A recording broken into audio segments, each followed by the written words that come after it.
Today we're going to show you how to change the defrost thermostat on your side-by-side refrigerator, and it's a really easy job. All we're going to need is a 1/4-inch nut driver, a pair of wire strippers and crimpers, and if you can find a heat gun, we could use one of those too.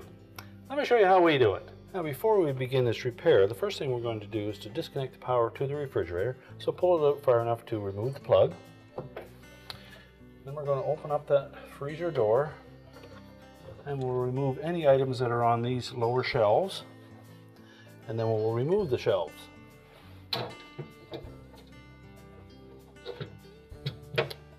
This lower one should just tilt up in the front and unhook from the 2 pins on the rear. You slide the bin out, set that aside. Now the middle shelves probably have a locking tab at the back that needs to be popped off. And it just snaps over the metal tines on that shelf. So then we can push it all the way over to the left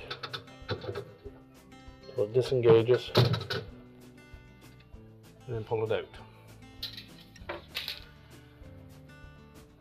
Now the defrost thermostat is located right in behind this evaporator cover. It's held in place with 4 1/4-inch hex head screws.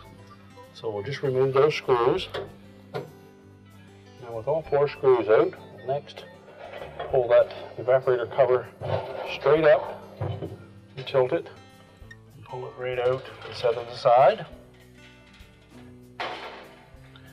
Now at this point we can see where the old defrost thermostat is located at the back here. It just has a clip that fastens onto that tubing. So when working in this area, we'll need to be careful because these fins are very sharp.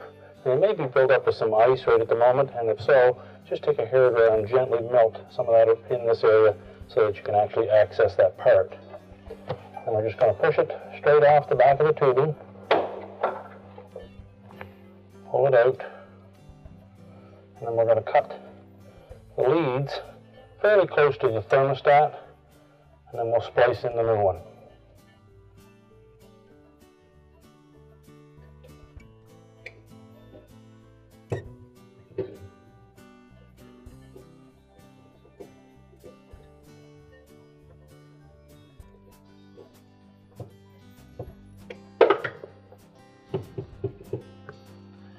Now we're going to carefully strip back about 1/4 of an inch of the insulation from those 2 wires.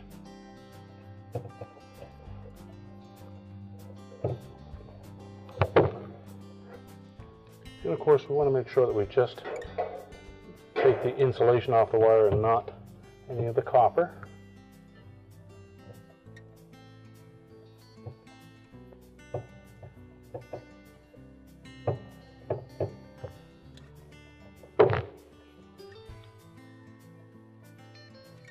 Now next we'll take our new thermostat and just pull those insulation pieces off of the wire, and they may be trimmed a little bit short, so we're just going to lengthen that just a little bit.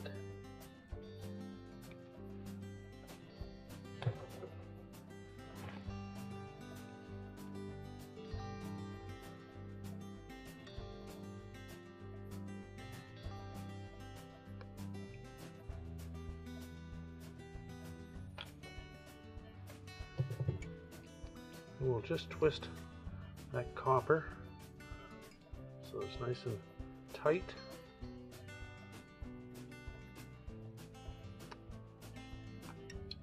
Then we're going to take one of the crimps that are supplied with the kit. We're going to insert that lead completely into that butt splice connector, and we'll crimp it on. Make sure it's crimped good and tight. And we'll do the same for the opposite one.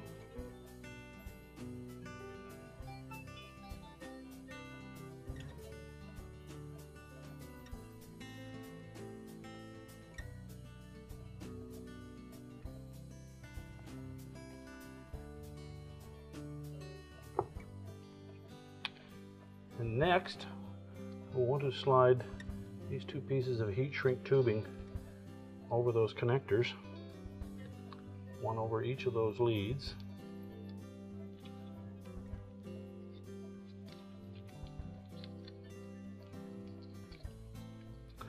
and then we'll prepare the wire harness inside the refrigerator to crimp these onto.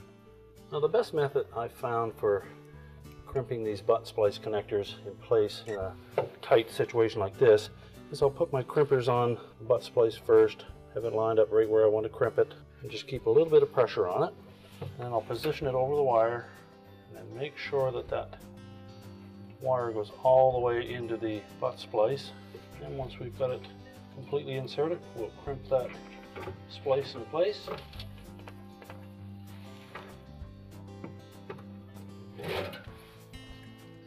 Then we'll prepare the second one. And again, make sure that it's completely inserted in the connector before we crimp it.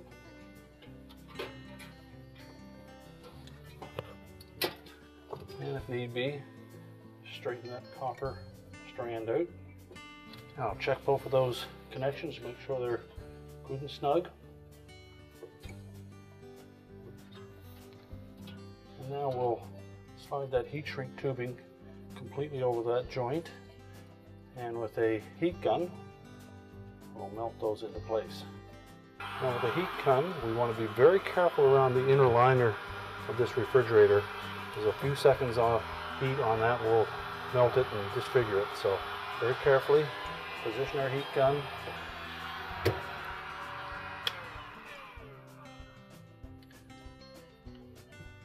Now once that heat shrink is cooled enough to touch, we'll next position the thermostat with this spring clip. We're going to go right into the back tubing, and then we're going to pull it forward and hook it on from the back side. So very carefully position that spring clip so that it will line up over the tubing.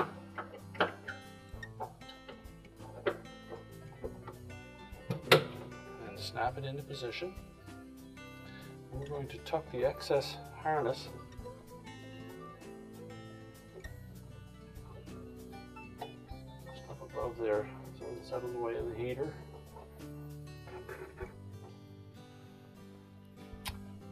And now we're ready to put the evaporator cover back on.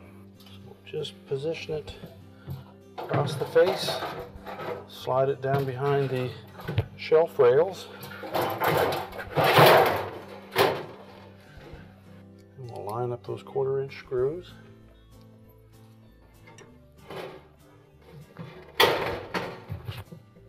And we won't tighten any of these screws until we have them all started. Now once we have them all started, we'll tighten them up. Next we can replace the bins in the shelving.